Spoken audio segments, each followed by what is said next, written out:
बिस्मिल्लाहिर्रहमानिर्रहीम, अस्सलाम वालेकुम रहमतुल्लाहि व बरकातहू। मैं हूं वकास और आप देख रहे हैं एएस डिस्कवरीज़। आज ही मैं मनासिक हज की इस सीरीज़ की ये 5वीं वीडियो लेकर आया हूं। ये है जी 9 ज़िल हज के बारे में। इन वीडियोज़ को बनाने का मेरा मकसद ये है कि मैं आसान अल्फाज में जो है वो आप लोगों को अब जो आप लोगों से ये इन्फॉर्मेशन शेयर कर सकूं, और हर दिन के हिसाब से, ताकि आपको समझने में भी आसानी रहे कि कौन से दिन की क्या अहमियत है और उस दिन के अंदर क्या क्या हमने जो है वो काम सर अंजाम देने हैं, ताकि हमारा कोई ऐसा चीज़ रह ना जाए जो हज में हमसे मिसिंग हो जाए और बाद में हज ना होने का खतरा हो या दाम पड़ने का खतरा बन जाए। ठीक है, तो उम्मीद करता हूँ कि वीडियो आपको अच्छी लगेगी, और वीडियो अगर अच्छी लगे तो लाइक और सब्सक्राइब कर लीजिएगा, शेयर लाजमी कीजिएगा ताकि ज़्यादा से ज़्यादा लोगों को इन्फॉर्मेशन मिले। बने रहिए वीडियो के साथ। बिना किसी ताख़िर के इसको स्टार्ट करते हैं। आज कल इस लास्ट वीडियो में जी मैंने 8 ज़िल हज तक के बारे में बताया कि मिना के अंदर 8 ज़िल हज को पहुंचने के बाद 5 नमाज़ें अदा करनी है 9 ज़िल हज की सुबह तक, फजर पढ़ने तक। ठीक है, आज 9 ज़िल हज होगा। इस 9 ज़िल हज को क्या करना है कि जब आप नमाज़ फजर अदा कर लेंगे, उसके बाद यहाँ से तलुए आफ्ताब के बाद आपने मिना से रवाना हो जाना है। रश की वजह से अक्सर लोग क्या करते हैं, लोग भी और जो वहाँ पर मुआविनीन साहबान होते हैं जो लोगों को वहाँ से ट्रांसफ़र करना स्टार्ट करते हैं, वो ये ऐसा करते हैं कि फ़जर भी नहीं पढ़ने देते और उससे पहले ही निकालना शुरू कर देते हैं मिना से। ठीक है, या अभी फ़जर पढ़ रहे होते हैं और अंधेरा होता है, सूरज नहीं निकला होता, लोगों को निकाल लेते हैं, या ख़ुद लोग भी चलना शुरू कर देते हैं। तो ये गलत है, ऐसा नहीं करना चाहिए। जब तलुए आफ्ताब हो जाए तब आपने मिना से निकलना है। ठीक है, तो कोशिश ये लाजमी करनी है आपने। ठीक है, या इसके बाद मिना आप छोड़ देंगे तलुए आफ्ताब के बाद, फिर आपने सीधा अरफात के मैदान तक पहुंचना है। और ये जो फासला है, ये मिना से 14 किलोमीटर का ये फासला है अरफात तक का। और ये लोग पैदल भी सफ़र करेंगे, ट्रेन पर भी कर सकते हैं, और जो भी पॉसिबिलिटी हो उस लिहाज से। ठीक है जी, मैं अरफात में पहुँच जाएंगे। अरफात में पहुँचने के बाद आप वहाँ पर जो मेन अरफात की जो बड़ी मस्जिद है, ठीक है, उसका नाम है, जहाँ पर हज का खुतबा होता है और हज अदा की जाती है, उसका नाम है मस्जिद निमरा। ठीक है जी, मस्जिद निमरा सबसे बड़ी मस्जिद है अरफात की। तो यहाँ पर हज का खुतबा होगा, अदा होगा, तो यहाँ तक आपने पहुँचना है। और ऐसा पॉसिबल होता है कि रश बहुत ज़्यादा है, तो जो लोग वहाँ पर पहुँच जाते हैं, लेकिन वहाँ पर नहीं पहुँच सकते तो अपने अपने खैमों में रह जाएँ। ठीक है, और लेकिन हदूद अरफात में ही रहना है, अरफात की हदूद से बाहर ना रहें।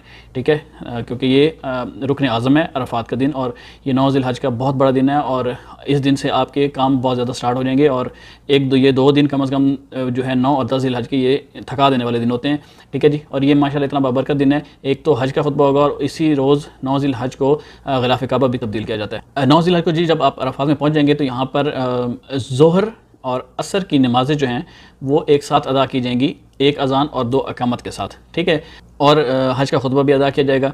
और यहाँ पर जब अज़ान हो तो आप अगर मस्जिद में साथ में हैं तो साथ में नमाज़ अदा करें। अगर आप खैमे में दूर हैं, अपनी रिहाइशगाह पर हैं, तो आपने वहाँ पर अपनी नमाज़ें, फिर आपने अपनी नमाज़ें असर ज़ोहर के हिसाब से अदा करनी है। ठीक है, लेकिन अगर आप वहाँ पर हैं, मस्जिद के अंदर हैं, तो क्योंकि इमाम साहब जो हैं वो दूर से सफ़र करके आए होते हैं, इसलिए वो कसर नमाज़ अदा करते हैं। ठीक है, 2-2 रकात।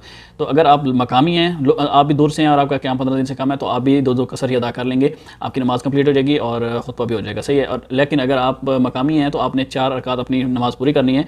तो ऐसा करना है कि 2 रकात जैसे ही इमाम साहब पढ़ के ख़त्म करेंगे, तो आपने जल्दी से खड़े हो जाना है, और बिना किसी सूरत फातिहा और किसी भी सूरत को मिलाए आपने जस्ट क़याम रकू सजूद करके अपनी जो है नमाज़ कंप्लीट करनी है।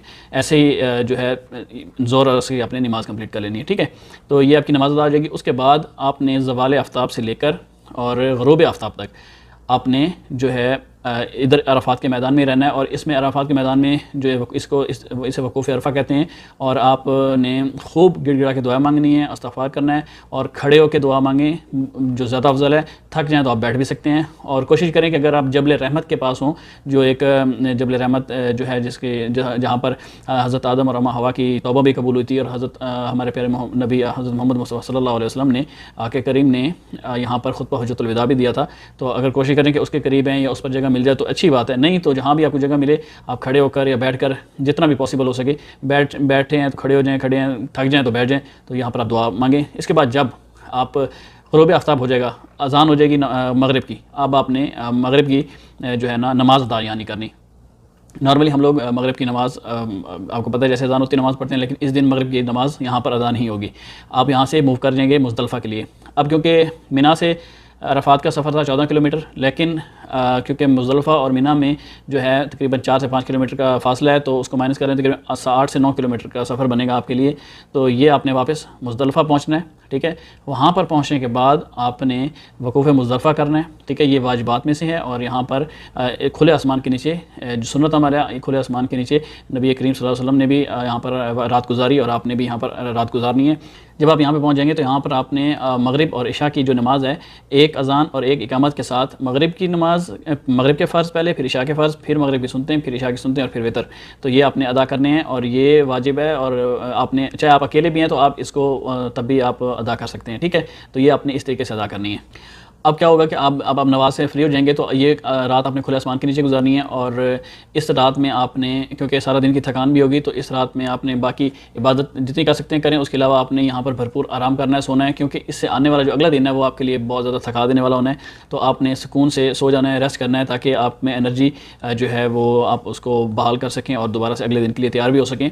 और यहाँ पर एक और इम्पॉर्टेंट चीज़ है कि आपने वहाँ पर पहुँच के मुज़दलिफ़ा में यहाँ से आपने कंकरियाँ लाजमी चुननी है, तकरीबन 70 के करीब, ठीक है। इससे कुछ ज़्यादा चुन लें तो कोई मसला नहीं, लेकिन 70 के करीब आपने कंकरियाँ चुननी है। वो उनका साइज़ जो है वो चने के दाने से ज़्यादा बड़ा नहीं होना चाहिए, ठीक है।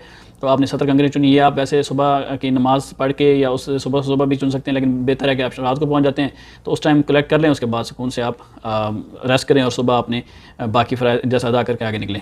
तो ये था जी यहाँ तक का 9 ज़िलहज का सफ़र।